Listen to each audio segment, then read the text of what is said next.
Un week-end littéraire avec la cérémonie des dédicaces du livre Désastres sénégalais à l'ombre des décombres de Hadjibou Diallo. Elle s'est tenue au siège de l'éditeur L'Harmattan à Paris, en présence de la diaspora sénégalaise, mais aussi de plusieurs personnalités intellectuelles de renom, telles que le professeur Chérif Salissi, économiste émérite, le philosophe Pape Sissoko, ainsi que d'autres intellectuels sénégalais.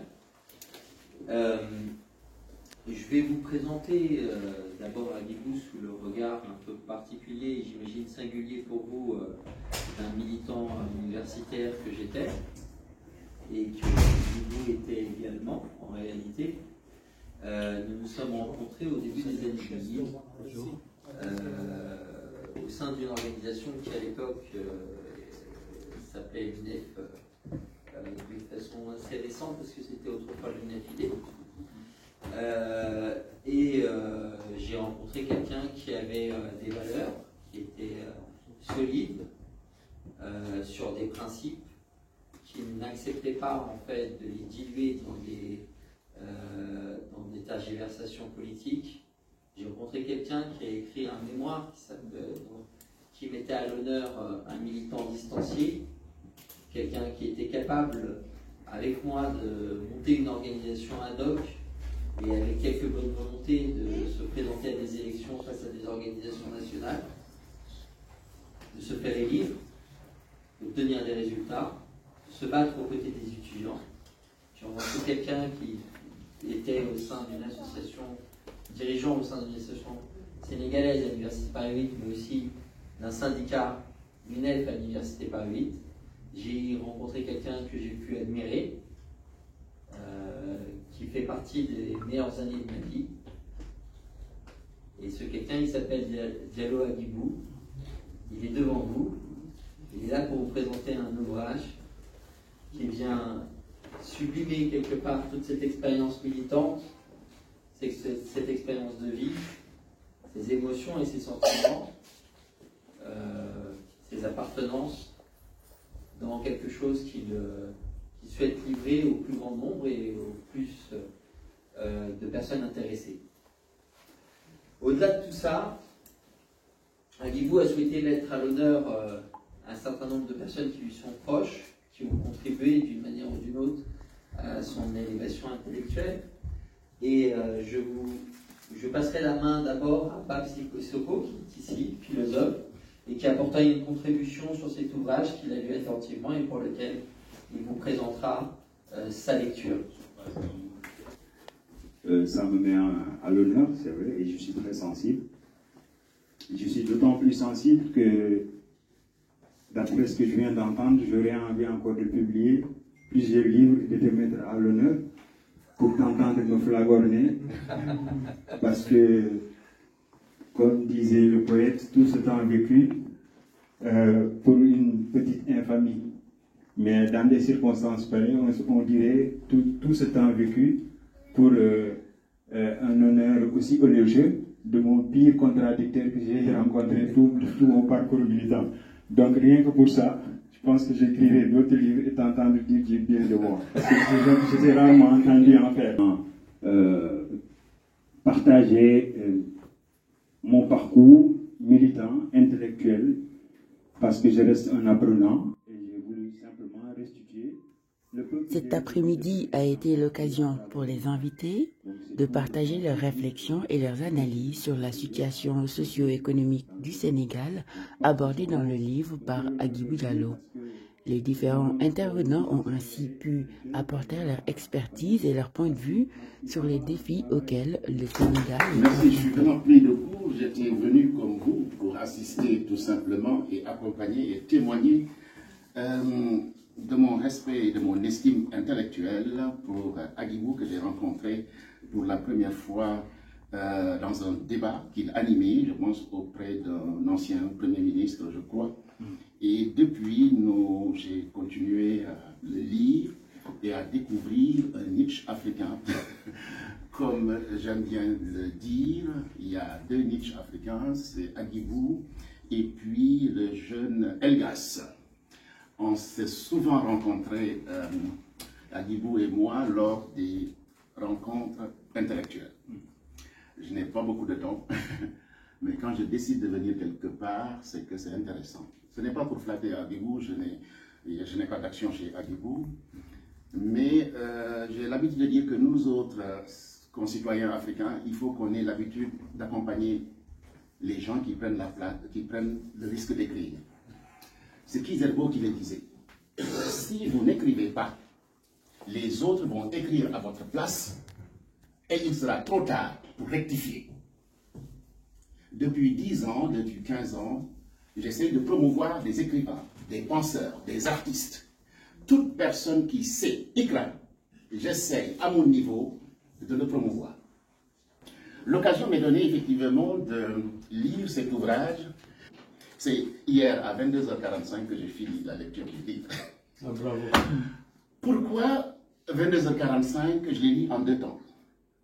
Le premier temps, et comme l'a dit Ben, quand je travaille un auteur, j'étais en train de faire du sport, vous voyez, j'ai un peu dans mon coin, pour perdre un peu la graisse. J'ai écouté une émission entre Agibou et Ben. Ce sont 2 amis. C'était folklorique. Mais derrière le folklore, Ben a tracé, c'est l'interview qui m'a le plus marqué. J'en ai à écouter d'autres. Hein. Mais avec Ben, c'était marrant. Denis Donfort. Mais dans le jeu, il y avait quelque chose d'autre. Et c'est ce que le philosophe a retenu. Ben disait, chaque fois qu'il lisait le livre, il avait Google. Ça veut dire que Agibou maîtrise la plume. Maîtrise la plume. Le parcours de Agibou est intéressant. Je ne savais pas qu'il avait fait de la philosophie. Je sais qu'il était brillant. Mais je ne savais pas qu'il avait fait de la philosophie. Et qu'importe d'ailleurs. Qu'importe. Et il lui dit, il nous fallait Google. Moi, il ne m'a pas fallu Google. Je donne une entrée. Quand vous lisez un auteur soi-disant pertinent, allez au texte et revenez après au titre. Je n'ai pas besoin de... Ben était un peu gêné par les titres qui sont extrêmement denses, qui sont en fait des néologismes quelque part. Allez au texte et vous allez comprendre l'intelligence du titre. C'est aussi simple que ça, c'est une technique de lecture. Hein. C'est tout. Il ne faut pas que le titre vous bloque. Moi, le titre ne me bloque pas. Effectivement, j'ai posé de temps en temps le livre parce que Agibou a une culture savante. Il a une très grande culture. Cet ouvrage est posé et risqué. Le désastre sénégalais à l'ombre des décombres. Ça m'a posé problème, mais comme je vous ai dit, tout de suite, je suis allé au texte. J'ai essayé d'analyser à l'ombre des décombres pour trouver, etc. Le fruit d'une argumentation. La citation vient corroborer un argument. Et ça, on dit aux jeunes, initiez-vous à ça. Et c'est Jankelevitch qui m'apprenait ça. Il faisait passer l'oral à des jeunes, et les jeunes disent, Agibou a dit, le grand docteur, M. Lee Chérif, qui est là, que je salue, a dit, Pape Sissoko a dit, Jankelevitch dit à l'étudiant, et Paul, qu'est-ce qu'il dit? En philosophie, c'est très facile. Il a dit, mais toi, qu'est-ce que tu dis? Il nous montre ce parcours. Et il y a un autre moment que j'ai beaucoup aimé. C'est là où vraiment tu salues tous ces maîtres, tous ces gens qui t'ont forgé. Mais en te forgeant, tu t'es émancipé. Alors, Agibou, oui, c'est vrai. Agibou cite Fanon, que j'adore beaucoup. Il dit, la densité de l'histoire ne détermine aucun de mes actes. Je suis mon propre fondement. Et c'est en dépassant la donnée historique, instrumentale, que j'introduis le cycle de ma liberté. Mais c'est tout Agibou. La liberté. Si tu ne connais pas, comment peux-tu être libre? Je terminerai par cette notion de liberté. On dira aussi, pour ne pas folklore, ce long soliloque aux prétentions réflexives et contributives et architecturées, un modus vivendi à la longue operandi vers le changement de notre destin, disons, dire qui n'est pas été dit. Dire, augmenter, articuler, approfondir une pensée. Une critique peut être positive. Mais au Sénégal, la critique, tout de suite, les yeux se lèvent, c'est mauvais. Non. Ce sens attentiste et fataliste nous aura tous transformés en de simples spectateurs ronflants, avec ronflants, de hula et de houspille. Tout ceci pour vous dire que c'est tout un travail quand on lit Hadjibou. Ce n'est pas une mince affaire, mais c'est en cela que c'est charmant et c'est intéressant. Au demeurant, nous faisons nôtre la fonction de définition de Giraudoux, consistant à dire que le rôle de la politique, à l'image de l'art, consiste à participer à l'édification d'un monde nouveau, d'un monde qui assure au devenir humain une espérance d'un champ illimité. L'Afrique est le continent de l'espoir. Alors, là, ce sera une critique, pour ma part, faux. L'Afrique, dans la prétendue, quand on regarde la géographie ou la géostratégie, oui. C'est-à-dire que nous avons tout pour réussir, mais nous avons tout pour nous aliéner. Alors, où est l'espoir? Et à niveau, comme je l'ai dit, on l'aime ou on ne l'aime pas. Alors moi je l'aime, intellectuellement. Je l'aime beaucoup. Je l'aime beaucoup, je ne suis pas toujours d'accord avec lui, mais je l'aime beaucoup. Parce qu'il m'impose de réfléchir. Et quand il vous tire, il faut avoir des bagages. Mais tout le monde peut lire ce livre-là. Comme je vous ai dit, c'est un livre didactique, pédagogique. Il nous incite à lire, à aller fréquenter des ouvrages, etc. J'incite véritablement à lire et à relire.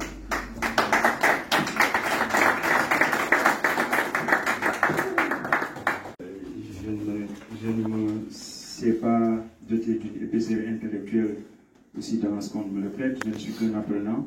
Et c'est peut-être pour ça que je suis pédant, parce que je n'arrive pas encore à bien assimiler les concepts, à bien les affiner et à bien les présenter de manière comestible, compréhensible et intelligible pour tout le monde. Donc, priez pour moi que je sois peut-être un jour un bon sujet connaissant. Merci en tout cas pour ce témoignage. Quand il m'a dit que son livre est sorti, je tenais à être là. Je tenais à venir parce qu'il me semble-t-il qu'il a eu un engagement et une constance depuis les assises nationales. Il est sur le terrain, c'est un combattant, et il est souvent avec mon frère Ben. Il est souvent avec mon frère Ben, et je pense que nous n'étions pas trop nombreux à nous opposer depuis 2000 à tout ce libéralisme déferlant au Sénégal. Et ce libéralisme, ce vent de libéralisme, cela veut dire que c'est l'absence de pensée critique. Et je pense que ton livre, même si c'est une esquisse, un début, c'est excellent parce que ça nous permet de réhabiliter la pensée critique. Nous avons besoin de cette pensée critique. Déjà en 1972, dans la même veine, Pierre Fougerolles, qui était directeur de l'IFAN, avait écrit un livre, Où va le Sénégal? Et il avait intitulé Analyse spectrale d'une société en décomposition. Et nous sommes dans la décomposition sociale au Sénégal. Qu'on le veuille ou non, regardez tous les phénomènes. Wach Wachet en permanence. La parole donnée n'a plus aucun sens. Les crimes sont complètement impunis. Tous les crimes économiques et même les crimes sociaux ou les crimes tout simplement liés à, par exemple, la fonction maraboutique. Je veux bien rester sur une pensée qu'effectivement il y a eu des marabouts qui ont écrit. Cheikh Tidiane a été celui qui a esquissé la pensée mouride dès le début, en 66, etc. Et voilà, donc on a eu certains marabouts qui ont critiqué quand même ce déferlement dangereux qui consiste à transformer le talibé seulement en, justement, pourvoyeur de fonds pour le marabout. Et ça, c'est le risque qu'on est en train de courir. Donc, on voit maintenant que d'autres mouvements sont en train de naître. Tous les mouvements allant de Ibadou Rahman et la contestation aujourd'hui de ce qu'on appelle les djihadistes, c'est parce que justement la relation entre talibé et marabout aujourd'hui, c'est une relation très dangereuse, inquiétante. Nous avons besoin d'une pensée critique. Et le rétablissement de cette pensée critique, qu'elle soit marxiste, qu'elle soit psychanalytique, qu'elle soit tout ce que l'on veut, mais on a besoin de s'inspirer de quelque chose. Et là, parce que, en réalité, jusqu'à 17h, et malheureusement, il faut compresser les interventions, enfin, que tout le monde puisse intervenir. Et je vais essayer de, quand même, ce qui est important dans le livre de Aguibou, que moi je suis tellement d'accord, c'est pas très facile. Pour moi, c'est vrai que je ne suis pas quelqu'un de la cour, Jean-Pierre, etc. Mais, pizzaïole dans mon coin, j'essaye quand même de me débrouiller. Mais je trouve qu'il y a des passages qui sont compliqués. Je veux dire, si vous prenez un début de chapitre comme il l'a appelé, si vous me dites que ça vous donne envie de le lire, moi je vous dis chapeau. Je ne sais pas. Macrocéphalie congénitale et organisationnelle de la pratique. C'est un titre. Ça donne envie de lire. Dans le cas d'une phrase qu'il se donne, qu'il se laisse aller, je veux bien, mais je n'ai pas arrêté d'utiliser Google pendant que je lis. Si vous regardez mon smartphone, vous allez dans la table recherche, vous allez trouver tous les mots que j'ai cherchés. J'aurais pu commencer en vous donnant tous les mots qu'il faut connaître avant de lire son livre, au sens, à mon niveau. Bon bref, ça c'était une petite parenthèse. Mais ce qui est intéressant, parce que j'ai relu le livre 2 fois, j'ai fait une petite présentation la première fois, mais là, je me suis retrouvé à le relire une deuxième fois, et j'ai vu que quand même, il y a certaines choses qui me posent problème. Quand tu fais appel à Schopenhauer Arthur, qui est un Allemand, philosophe allemand, tout le monde le connaît. Moi j'ai appris qu'il était pessimiste, je l'ai lu, mais tout le monde sait qu'il est très pessimiste comme philosophe. Tu fais appel à la théorie Nietzsche, et tout ça pour dire que les alternances politiques n'ont rien donné, c'est le chaos total, mais néanmoins, tu crois à la théorie du grand soi. On ne peut pas faire référence à ces hommes-là qui disent quelque part que tout n'est qu'au recommencement du désordre et qu'on ne pourra rien avoir. Et en même temps, toi, derrière, tu nous dis, néanmoins, tu es un militant des lendemains ou bien du grand soir qui va arriver. Il va falloir que tu me dises pourquoi. Parce que tu ne peux pas faire référence à des gens qui sont très pessimistes, qui sont des nihilistes réellement de tout changement. De tout changement. Mais oui. En fait, la démarche, elle est simple. Il faut admettre que sur le constat, ils ont eu raison. Mais ce n'est pas parce qu'ils ont eu raison qu'il faut renoncer à espérer. Et tu ne vas pas au bout de ma logique. Parce que plus tard, je cite Gramsci, et je dis, il faut opposer au pessimisme de la raison, l'optimisme du cœur et de la volonté. Donc la volonté, elle reste là, mais le constat, il est tout à fait pessimiste parce que le bilan n'est pas reluisant. Au regard de tout le parcours et des petits acquis que nous avons eu en cours de route, nous restons insatisfaits quant aux résultats. Mais est-ce pour autant qu'on devrait renoncer au grand soir, quand bien même nous donnons raison au pessimisme de Schopenhauer et de Nietzsche? Ok. Bon, ça peut se comprendre. Mais n'oublie pas que Gramsci était un anarchiste communiste de l'époque. Et il disait, en soi, il disait que le vieux monde se meurt, le nouveau lent à apparaître, et dans ce laps de temps de clair-obscur, il y a des monstres, etc. Mais il n'a pas dit qu'on va abattre les monstres. Toi, tu le dis. Non, il ne l'a pas dit. Mais il est toujours aussi pessimiste. C'est-à-dire que je ne suis pas obligé d'être l'éponge de Gramsci. Je prends de je prends d'autres, mais j'en fais mien à ma manière. Bon, ça, c'est une première contradiction de Aguibou que j'ai voulu poser, c'est-à-dire, dans son aspect de dire destruction, le meilleur machin, mais on va construire, je n'ai pas vu. Le deuxième élément sur lequel on peut se baser pour parler d'Aguibou, c'est qu'il a vraiment mis à terre tous nos hommes politiques. Il les a mis comme quoi, c'est des gens, je peux te donner plein de passages où franchement, nos leaders politiques, ils doivent se revoir, quoi. Hein? C'est pas possible. Et aujourd'hui, tu nous dis néanmoins, les assises auraient pu réussir si on avait, avec ces mêmes hommes politiques-là de l'opposition, réussir à parler d'une gouvernance nationale, d'un gouvernement d'unité nationale, etc. Et qu'on aurait pu s'en sortir comme ça. On ne peut pas critiquer les leaders comme tu l'as fait pour dire que, quant au fond, les assises avaient un espoir de gagner si on avait compris que. Non, moi je trouve qu'il y a un problème à ce niveau-là. Ben, toi comme moi avons fait les assises ensemble et nous avons vu la situation de la crise qu'on nous décrivait à l'époque. Et toutes les comptes de l'échiquier politique. Pour la plupart, en tout cas pour ceux qui se revendiquaient des assises et qui étaient en opposition à Wade, disaient qu'il nous fallait un régime de transition. Nous ne pouvions pas passer d'un régime hyper présidentialiste de type senghorien vers un régime un peu plus assoupli, qui est semi-parlementaire, semi-présidentiel, puisque la fonction de Premier ministre était investie de prérogatives constitutionnelles qui permettaient d'avoir un équilibre au niveau de l'exécutif.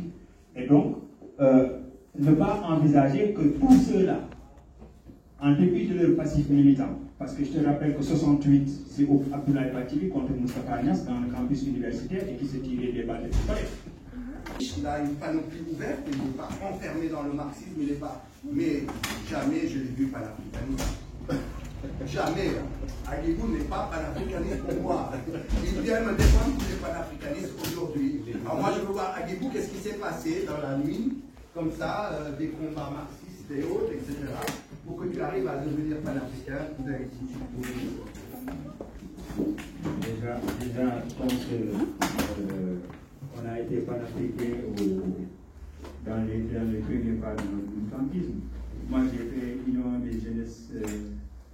Union démocratique des jeunesses argoliaques, où on nous a très tôt initiés au combat du PAI et du PRA, qui transcendait l'écosystème sénégalais et qui était plus ou moins même légataire comment dirais-je, de tout le travail qui a tourné autour de l'ARD après le parti politique africain. Mais je suis panafricain.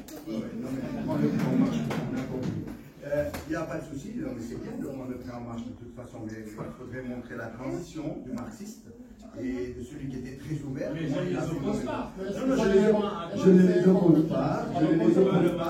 Mais c'est un aspect que j'ai jamais vu en toi. Et quand je vois tout un chapitre lié au panafricanisme, j'ai dit notre ami Aguibou, il a dû passer quelque part, je ne l'ai pas accompagné. Hein.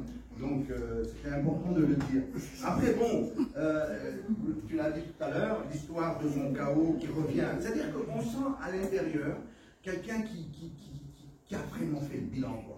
C'est-à-dire ces maîtres, ou bien ceux qui l'ont fait rentrer dedans comme un cheveu dans la soupe, comme il dit à certains moments. En fait, ils voulaient leur rendre aujourd'hui, vous m'avez fait rentrer dedans, je vous ai suivi, je suis arrivé à ce niveau, et bien j'en crache une bonne partie. Et j'en crache une bonne partie. Et voilà ce qu'il est en train de nous faire, de nous dire, mais ces conclusions posent problème. Bon, on n'est pas obligé d'avoir des solutions, hein. Je pense qu'il est assez clair là-dessus, il ne pense pas nous donner des solutions, il donne des pistes comme ça qui nous intéressent tous et qui nous regardent nous tous. C'est un travail que nous devons faire nous tous. Il dit l'arbre de la démocratie doit être besoin. Et tu disais plus loin aussi... Cette rencontre intellectuelle entre l'auteur et les lecteurs et les personnalités sénégalaises présentes a ainsi permis de nourrir une réflexion approfondie sur l'état du Sénégal et sur les pistes à suivre pour sa transformation. Il faut être critique, mais il faut en garder quelque chose. Merci beaucoup. S'il vous plaît, il y a... Vous souhaiteriez poser une question?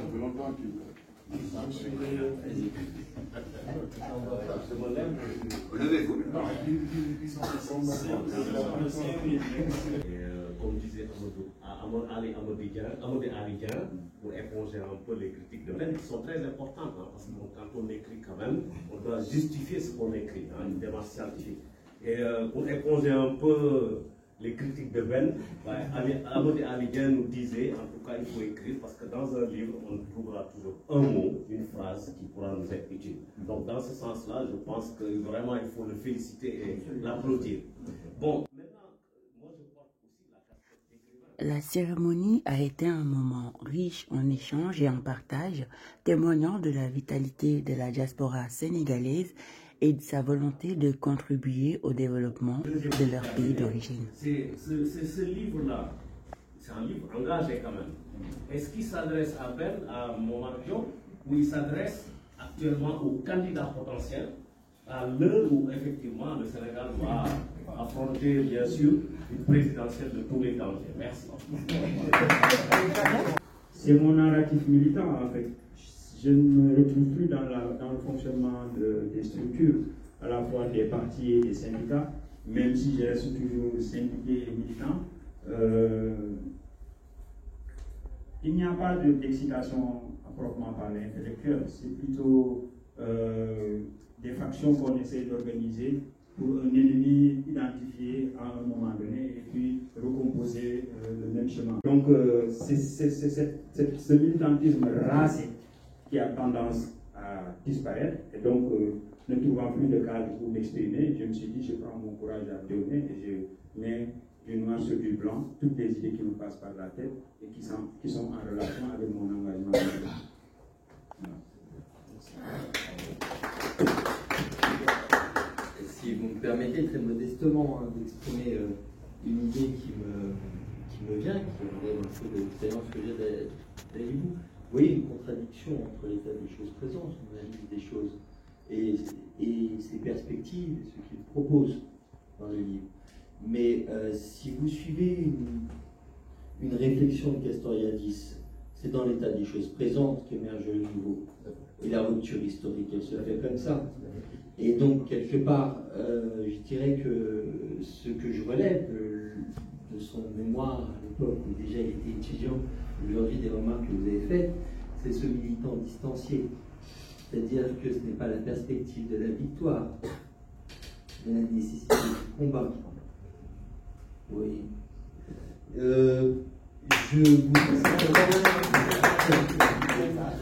Je voudrais simplement maintenant faire appel à l'intervention du professeur Chérif Saïssi qui viendra présenter avec vous et ce livre. Merci beaucoup pour se présenter. Peut-être pas, je suis Ben. Peut-être donner ma perception de son travail. Je suis donc universitaire et fonctionnaire. Universitaire, je suis membre du conseil à la Sorbonne de la Réunion internationale pour le développement. Considéré comme la revue prestigieuse en langue française sur les questions de développement.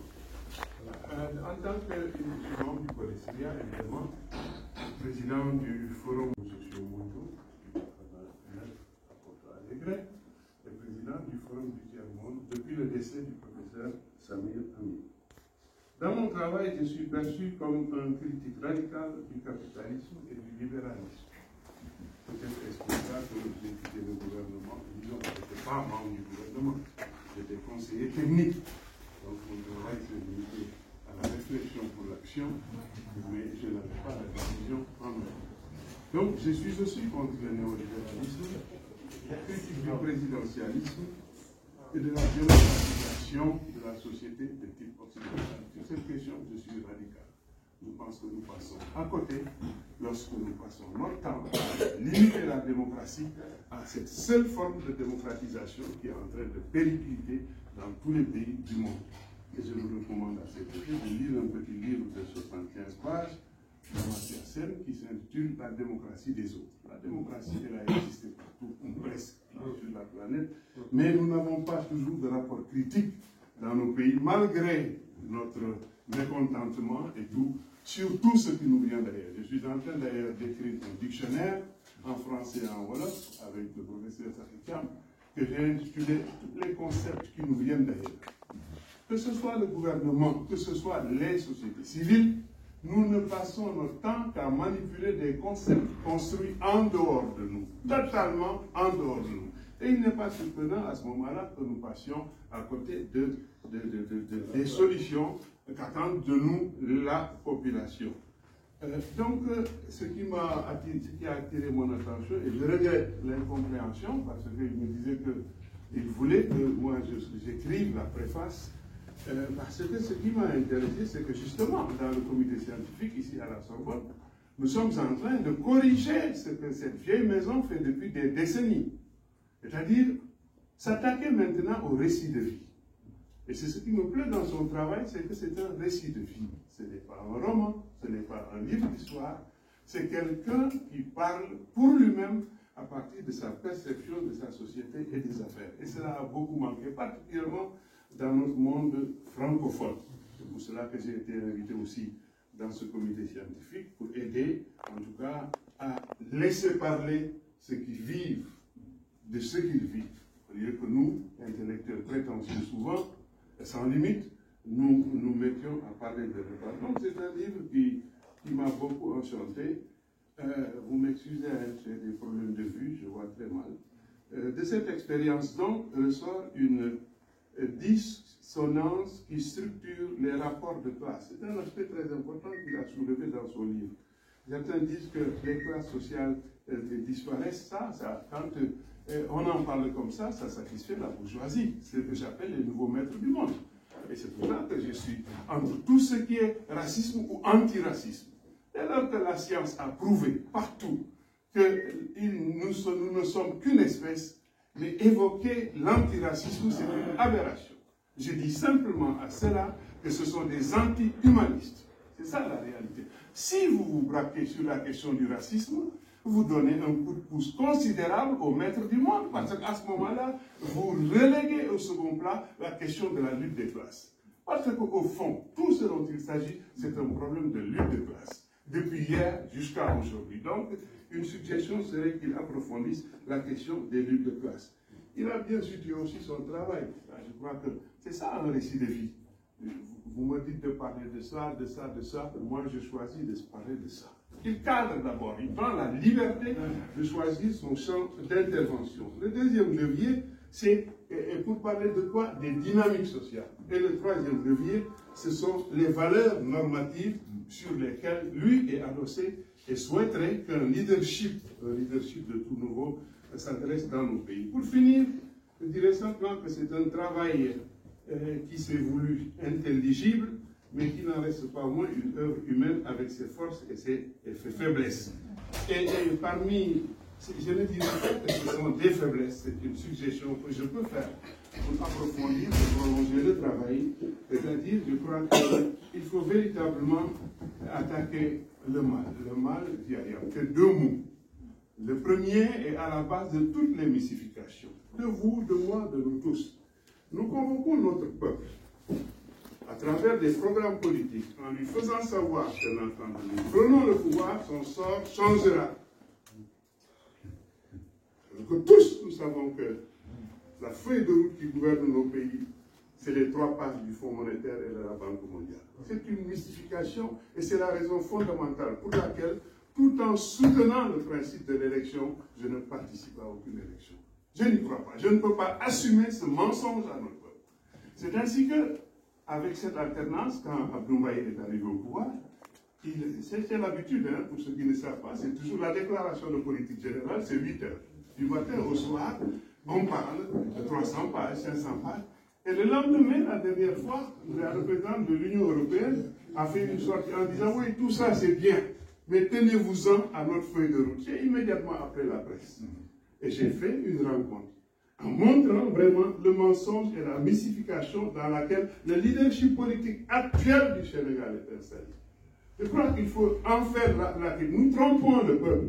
Le programme qui le gouverne n'est pas un programme de Macky, il ne sera pas demain celui de Sonko, bien que je soutienne une alternance, étant moi-même militant d'une alternative crédible, réaliste et réalisable. C'est ça mon pouvoir. Mais l'alternance périodique, ça fait une avancée. C'est comme ça que je perçois les choses. Le deuxième champ sur lequel je voudrais inviter Adjibou, et sur lequel aussi j'ai beaucoup travaillé, faire une critique de ce que j'appelle l'alternance systémique, qui n'est pas une réponse durable. Qu'est-ce que c'est que l'alternance systémique?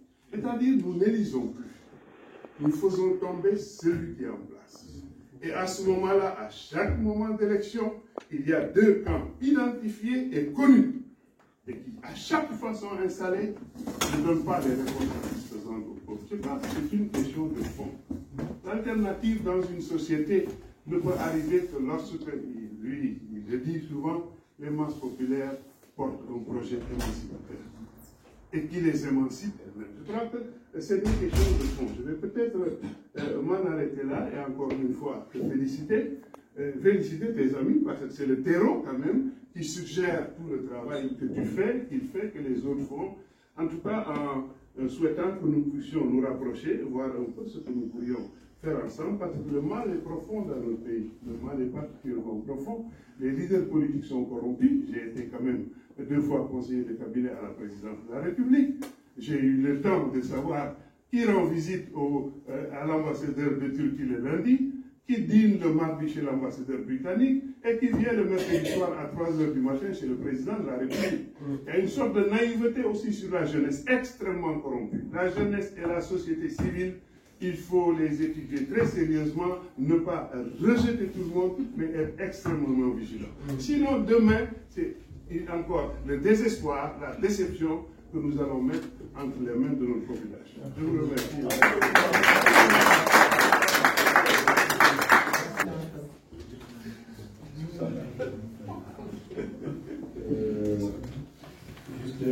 Monsieur le professeur, je prends bonne note des suggestions. Et oui, effectivement, réitérer le regret que j'ai de n'avoir pu entrer en contact avec vous. Et ce n'est pas faute d'avoir essayé, mais je ne savais pas que vous ne gériez pas vos outils réseaux sociaux, parce que je vous ai envoyé 3 ou 4 messages sur Messenger dans l'optique de vous proposer de lire déjà dans un premier temps, parce que vous faites partie de ceux qui m'ont marqué dès lors que je vous ai découvert à partir du Forum social mondial sur les communications que vous aviez eu à tenir et l'analyse originale, somme toute, que vous aviez projetée sur l'évolution de la société, de la civilisation du capitalisme. Je pense que vous êtes l'un des rares à désigner le capitalisme comme étant une civilisation. Les autres la ligne à un niveau du système, mais c'est parce que vous avez peut-être mieux que les autres compris les subtilités qui s'insinuent dans son mode de déploiement. Donc c'est pour ça qu'en fait j'ai tenu à avoir tout au moins le regard d'un homme de votre envergure. Malheureusement ça n'a pas pu se faire, mais Dieu faisant bien les choses, nous nous sommes rencontrés à la sortie du livre, vous l'avez acheté, et le lendemain vous m'avez appelé pour me dire, écoute, je viens donner mon sentiment là-dessus, parce que bon, peut-être que les esprits se sont retrouvés, et bon, peut-être que nous avons du chemin à faire ensemble sur le plan intellectuel, à apprendre beaucoup de vous, et peut-être, voilà, à vous en apporter. Peut-être surtout comprendre que, comme tu viens de dire, les Occidentaux, ils comprendront.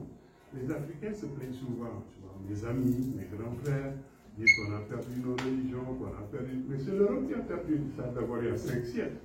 C'est pour ça que je dis, peut-être nous sommes 2 ou 3 à travailler sous ce rapport, peut-être moins le plus, révéler le capitalisme comme civilisation et non pas seulement comme mode de vie, comme système de vie. Le capitalisme est civilisation parce que lorsqu'il se propage, lorsqu'il se... D'abord, Samir Amin, qui dans sa tête a corrigé Lénine, l'impérialisme, le acte suprême du capitalisme. Samir, dans sa thèse, a dit non, l'impérialisme est consubstantiel au capitalisme. Le capitalisme, dès sa naissance, a eu la vocation de couvrir la planète. D'autres auteurs français, Marc Raffinot, des gens que j'ai connus à l'université, parlent également de cette façon du capitalisme. L'espace du capitalisme, c'est l'espace mondial, c'est tous les pays. Et lorsque le capitalisme quitte ses premiers foyers pour se répandre dans une civilisation, pour devenir le mode de production dominant, le capitalisme s'attaque d'abord aux valeurs et aux vertus auxquelles cette société, justement, qu'on traite tout ce qui est anticapitaliste de communiste. Moi, je me souviens, c'est d'abord les autorités françaises. Quand j'ai été appelé comme conseiller technique du président de la République, j'ai commencé à travailler comme eux. Je n'étais pas dans la politique, tu vois, j'étais conseiller technique, j'étais escalité, tout ça. La transformation structurelle, c'était ça. Alors, les autorités françaises disaient au président, est-ce que vous savez qu'il est communiste? Le président, il était perspicace. Diouf ne disait rien, parce que j'ai fait 3 ans avec Diouf, ensuite 3 ans avec moi. Watt leur disait, si vous pouvez faire le travail qu'il fait pour moi, venez le faire, je le chasse. Voilà, donc comprendre cette dimension du capitalisme et qu'on a utilisé pour refroidir les confréries et tous les musulmans, dire tout ce qui est anticapitaliste et communiste et socialiste contre la religion, c'est ça l'aberration. En Afrique, donc moi je n'ai pas le niveau intellectuel des gens qui sont présents ici. Je connais Agibou depuis quelques mois maintenant et je m'adresse beaucoup à l'Afrique francophone, notamment moi je travaille essentiellement sur le Togo, pays duquel on trouve que la démocratie c'est meilleure par rapport au Togo, vous voyez, donc c'est vrai que vous faites des envieux là-bas. Et donc on a souvent échangé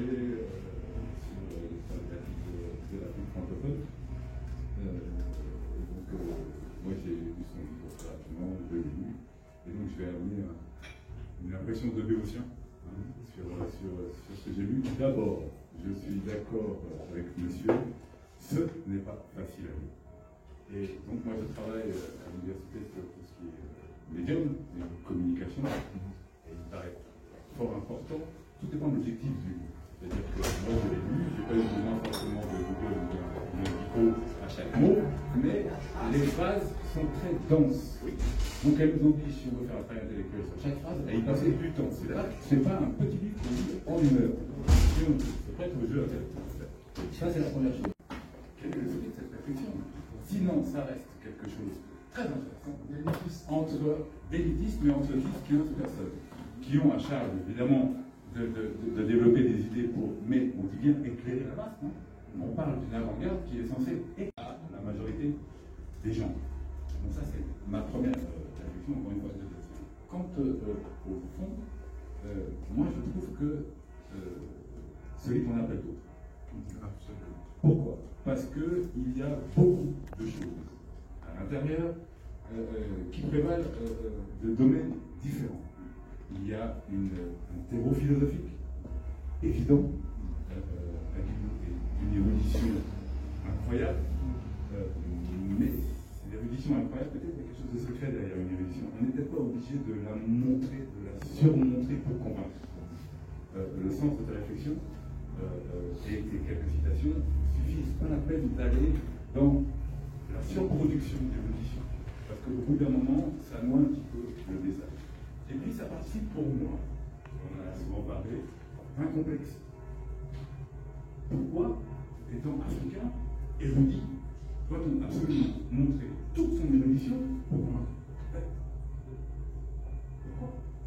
Est-ce nécessaire? Et ça participe de ce que vous disiez, monsieur, ce que vous disiez aussi, monsieur, la création d'un citoyen nouveau,